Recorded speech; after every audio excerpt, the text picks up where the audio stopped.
Welcome back नाज़रीन, चलते हैं प्रोग्राम की तरफ।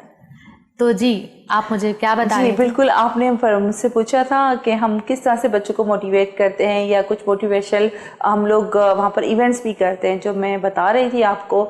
इसके अलावा जैसे अभी हमारे बच्चे टूर्नामेंट में गए, वहाँ से उनको तारीफ़ी इस्नाद मिली, मेडल्स मिले, तो हमने वापस आकर उस सिलसिले को रोका नहीं कि दूसरे दिन बच्चा आके डल हो जाएगा। 2 से 3 दिन के बाद हमने उनकी एक सेरेमनी कर डाली। वहाँ पर हमने क्या किया कि बच्चों को जो सर्टिफिकेट्स मिले थे उनकी मदर्स को बुलाया और उनके साथ उनको डिस्ट्रीब्यूशन की और फिर उनकी पिक्चर्स बनाकर उनके घर पर सेंड की कि देखिए आपका बच्चा गया था और इस तरह से हुआ।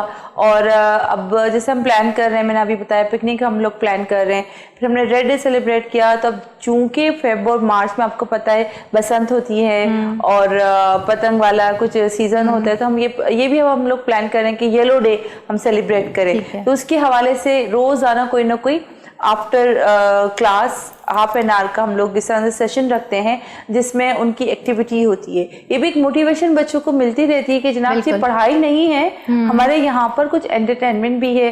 क्योंकि वो बच्चे, मैं दोबारा कहना चाहूँगी कि इस तरह से हैं कि अभी हमें उनकी तरबियत पर ज़्यादा फोकस करना पड़ रहा है बनिस्बत इसके कि हम कोर्स की तरफ जाए। तो इस तरह की एक्टिविटीज़ हमारे पास होती हैं, तो हम उसके घर स्कूल आकर सेलिब्रेट करना, फिर उनकी फैमिलीज़ को भी इंगेज करना।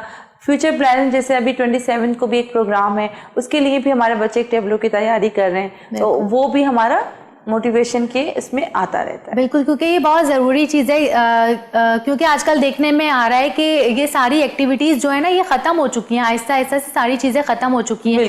जिस तरह पहले डिबेट्स के जो प्रोग्राम होते थे स्कूल्स में वो ख़त्म हो चुके हैं, और इसी तरह से जैसे विजिट्स करवाए जाते थे। तो आपके कोई ऐसा सिस्टम है जो बच्चों को विजिट्स करवाए जाते हैं? जी बिल्कुल, हम लोग हमारे सामने ही अजीज भट्टी पार्क है, तो वहाँ पर ट्वाइस अ वीक 3 दिन हफ्ते में बच्चों को ले जाते हैं मॉर्निंग टाइम, और वहाँ पर उनको योगा की क्लास भी देते हैं। क्योंकि मैं खुद योगा इंस्ट्रक्टर हूँ, बाकी हमारी फैकल्टी भी जाती है, तो इस तरह से उनको क्या है कि मॉर्निंग टाइम में ये एक एक्टिविटी उनकी है कि उनको पता है कि हमने आउटडोर जाना है। वहाँ पर जाके कॉन्फिडेंस लेवल बिल्ड होता है बच्चों का, और उनको मैनेजमेंट आती है कि किस तरीके से अपने आप को मैनेज करना है, कैसे खड़े होना है, कैसे चलना है, कैसे बैठना है।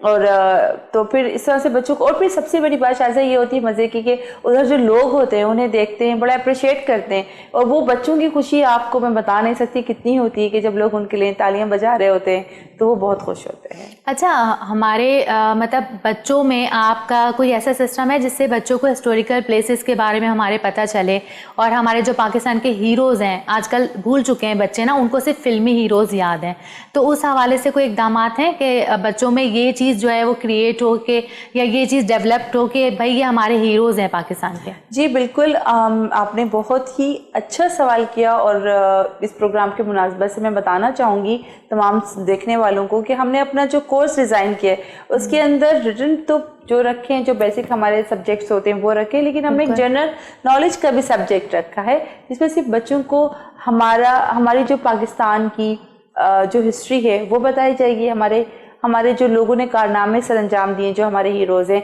और एक सबसे मज़े की बात आपको मैं बताऊं, जो अभी क्रिकेट टूर्नामेंट में हमारे बच्चों ने परफॉर्म किया है, टेबलो जो पेश किया है, तो मोहम्मद अली सतपारा को ट्रिब्यूट दिया है। हमने बच्चों को बताया मोहम्मद अली सतपारा कौन थे और वो क्या करते थे और कितना बड़ा पाकिस्तान का नाम रोशन करके गए हैं। तो हमारे बच्चों ने उनके सॉन्ग के ऊपर अली ज़फ़र के पूरा ट्रिब्यूट उनको दिया है, पूरा टेबलो पेश किया है। तो इसी तरह से इंशाअल्लाह ताला फिर हमारा यौम तकबीर आ रहा है, हम उसकी तैयारी करवा रहे हैं अपने बच्चों को, ताकि उनको पता चले कि किस तरीके से पाकिस्तानी फ़ौज के जवान हमारे लिए दिनों रात काम कर रहे हैं और कुर्बानियाँ दे रहे हैं। तो ये इसी तरह के कुछ इवेंट्स हम लोग प्लान करते रहते हैं। बिल्कुल, माशाल्लाह, बहुत अच्छा जज्बा है आपका। अच्छा, मुझे ये बताइएगा आपका जो स्कूल है ये कराची के कौन से इलाके में मौजूद है? कि हमारा है गुलशन इकबाल ब्लॉक 10 अजीज भट्टी पार्क के करीब है, लेकिन हमारे बिल्कुल पीछे एक कच्ची आबादी है जिसे शांति नगर कहते हैं। वो यहाँ से ख़त्म होकर डालमिया पर ख़त्म होती है, यहाँ से स्टार्ट होती है वो डालमिया पर ख़त्म होती है ये आबादी। तो यहाँ पर हज़ारों बच्चे शाजी ऐसे हैं जो कभी स्कूल नहीं गए, तो हमने उन्हीं को टारगेट किया है। और जैसे मैंने बताया कराची गुलशन इकबाल ब्लॉक 10 में ये बिल्कुल। तो उस तक अभी फ़िलहाल आपके स्कूल में जो है कितनी लड़के और कितनी लड़कियां ज़ेर तालीम है? आपको सुन के बड़ी हैरत होगी कि लड़कियों की तादाद कभी ज़्यादा हो जाती है, लेकिन लड़कियों में तालीम का रुझान जैसे मैंने बताया बढ़ रहा है। तो हमारे स्कूल में भी कुछ तादाद लड़कियों की थोड़ी ज़्यादा है जी। तो आपको क्या लगता है कि टैलेंट के हवाले से अगर देखा जाए तो लड़कियां ज़्यादा टैलेंटेड आपको नज़र आती हैं या लड़के के नहीं, लड़कों में ज़्यादा पढ़ने का जो है रुझान है या लड़कियों में ज़्यादा है? टैलेंट तो माशाल्लाह से दोनों में बहुत है, क्योंकि लड़कों में इम्तियाज़ नहीं करना चाहिए। और हमारे यहाँ माशाल्लाह वैसे बच्चे पढ़ाई में थोड़े अच्छी हैं, लेकिन ये है कि हाजिर जवाबी और मैनेजमेंट में मैंने देखा हमारे बॉयज़ बड़ा अच्छा काम करते हैं। तो मैं दोनों को एक ही जैसा समझती हूँ माशाल्लाह तमाम अपने बच्चों को। अच्छा, मैं अगर मेरे हवाले से बात की जाए तो मैं ये समझती हूँ कि लड़कियाँ ज़्यादा टैलेंटेड होती हैं, पढ़ने में भी बहुत अच्छी होती हैं। पढ़ने में टैलेंटेड तो लड़कियाँ होती हैं, मेहनत भी करती हैं। जो लड़के होते हैं ना थोड़ा शॉर्टकट मार के स्मार्ट वर्क कर लेते हैं। तो स्मार्ट वर्क की अगर बात करें तो लड़के उनमें बड़े अच्छे हैं, और अक्सर उनमें ये क्वालिटी भी होती है कि स्कूल से गायब भी हो जाते हैं, लेकिन स्कूल के फिर डंडे खाकर काम भी अच्छे अच्छे कर लेते हैं। अब वो लड़के हैं ना, तो लड़के कहते हैं कि ज्यादा जॉली होते हैं, ये हम कह सकते हैं। बिल्कुल लाउबाली भी कह सकते हैं, थोड़े से लाउबाली होते हैं। लड़कियां जिम्मेदार होती हैं और लड़के थोड़े गैर जिम्मेदार होते हैं, तो इस वजह से उनकी तालीमी काबिलियत पर असर पड़ जाता है। बिल्कुल, लड़कियां बहुत अर्ली एज से जो है अपनी जिम्मेदारियों को समझती भी हैं और निभाती भी बहुत अच्छे तरीके से, क्योंकि घर में भी आपको मालूम है, घर में भी उन पे जिम्मेदारियां होती हैं, घरदारी की, सब चीजों की। तो वो स्कूल और अपने सीखने वाली जगहों पर भी उसी तरह से जिम्मेदार होती हैं। और बिल्कुल बहुत फर्क पड़ता है जिस घर में लड़की हो, भले एक हो लेकिन लड़की हो, तो बहुत फर्क पड़ता है उस पूरे घर के सिस्टम पे।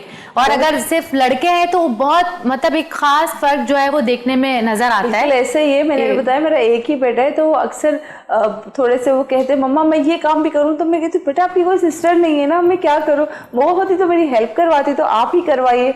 तो मेरे घर में ये एक्सपीरियंस होता रहता है। बिल्कुल, बहुत ज्यादा फेड अप हो जाते हैं लड़के, बहुत जल्दी से हो जाते हैं जी। ऐसा तो मुझे ये बताइएगा कि जो आपके स्कूल में जितने भी बच्चे ज़ेरे तालीम है, तो वो आपकी जो आपने बताया कि स्पेसिफिक कोई एक एरिया है पीछे शांति नगर, तो सिर्फ उसी को कवर अप करते हैं आपके स्कूल का जो सिस्टम है, या दूसरे मतलब उस इलाके दूसरे इलाके के भी जो बच्चे हैं वो आपके पास तालीम हासिल करने के लिए आते हैं? जी बिल्कुल। अभी हमारे पास मैं आपको ये बताऊं कि मैंने ये चीज़ तो आपसे शेयर ही नहीं की कि स्कूल कैसे शुरू किया।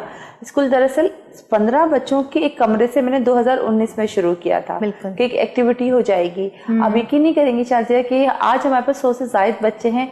कोरोना में, लॉकडाउन में भी हमारे पास एडमिशन हुए हैं कि हम इंतज़ार करेंगे।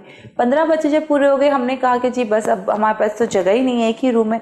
लेकिन आप यकीन करें, उनकी माएँ सारा दिन घरों में काम करती हैं ना, तो वो आके दरवाजे पर बैठ जाती थी, नहीं फलां सा बच्चा आ रहा है ना बाजी, मेरे बच्चे को भी लो तुम। वो फिर घर में रोता है, मुझे शौक है। वो आकर रोने लगी तो मेरा दिल मतलब वो हुआ कि चलो हमने एक और कमरे का इंतज़ाम किया।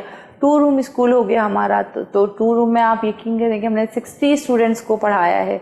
लॉकडाउन हुआ, लॉकडाउन के बीच में भी फिर हमारी कभी कभी ऑन एंड ऑफ होता रहा।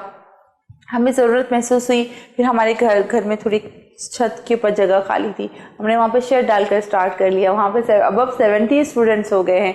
अब बाकायदा हमारे पास एक 4 कमरों की जगह है जहाँ पे मोर देन 125 स्टूडेंट्स हमारे पास कैपेसिटी है। माशाल्लाह से बच्चे पढ़ सकते हैं। तो सवाल ये था कि हम दूसरे इलाकों के बच्चे भी टारगेट करेंगे या नहीं, तो यकीनन अब हमारे पास जगह है, तो हम उसी हिसाब से अपनी पब्लिसिटी भी कर रहे हैं, लोगों को बता भी रहे हैं और कि हमने ये स्कूल बनाया हुआ है, आप आइए अपने बच्चों को एडमिशन दीजिए। तो माशाल्लाह से हमारे पास बहुत सारे इस तरह के एडमिशन हो रहे हैं जो हमारे एरिया के नहीं हैं। अच्छा, ड्यूरिंग कोरोना जो कोविड-19 के ड्यूरिंग जो ये लॉकडाउन हमारा चला था, तो उस मतलब उसमें जाहिर सी बात है कितने वालिदैन जो ऐसे थे जिन्होंने मतलब कंफ्यूज थे वो कि हम जो है फीसिस पे करें बच्चों की नहीं करें, क्योंकि लॉकडाउन का सिलसिला जो है वो बहुत काफ़ी लंबा जाने वाला है।